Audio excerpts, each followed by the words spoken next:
Mallet Chess. How to play. The rules are the same as regular chess except for these changes. For a refresher of those rules, check out this video.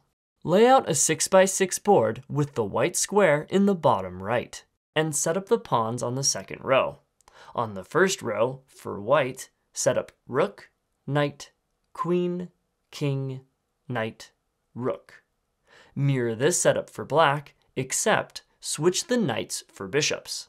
Pawns do not have their initial double step move option. Therefore, en passant is not allowed. Your pawns can promote to any piece which you had at the beginning of the game, except for a pawn or king. For example, white may promote to a knight, but not a bishop. To castle, move your king next to your rook, then the rook to the other side. The first player to checkmate their opponent wins.